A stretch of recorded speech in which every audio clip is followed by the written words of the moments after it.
Cyber भामट्यांच्या जाळ्यात भले भले अडकत असतात आणि त्यांची फसवणूक होत असते। अगदी सेलिब्रिटी आणि पोलीस देखील सायबर भामट्यांच्या फसवणुकीला बळी पडत असतात। मात्र नालासोपारा येथील 13 वर्षीय शाळकरी विद्यार्थीने प्रसंग वधावून दाखवून एका सायबर भामट्याचा डाव उलटून लावला। काय आहे प्रकरण ते पाहण्यापूर्वी चॅनलला सबस्क्राईब करायला विसरू नका। हर्षदा गोहिल ही 13 वर्षाची मुलगी नालासोपाऱ्यात राहते।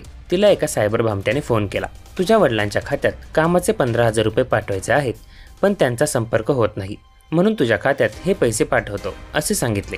हर्षदाला सुरुवातीला ते खरे वाटले। तिचे खाते नसल्याने तिने आईचा मोबाईल क्रमांक देऊन तिथे पैसे पाठवायला सांगितले। हर्षदा जाळ्यात फसली आहे असे सायबर भामट्याला वाटले। त्याने सुरुवातीला 10,000 रुपये पाठवल्याचा संदेश पाठवला। मी 10,000 पाठवले, आता 5,000 पाठवतो असे हर्षदाला सांगितले। सायबर भामट्याने 5,000 ऐवजी 50,000 पाठवल्याचा संदेश हर्षदाला पाठवला।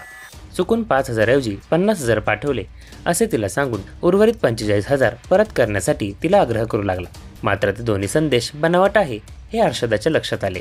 तिच्या आईच्या खात्यात कुठलेही पैसे आले नव्हते हे तिने फोन सुरू असतानाच तपासले। तो सायबर भामटा तिला वेगवेगळ्या प्रकारे गुंडाळण्याचा प्रयत्न करत होता।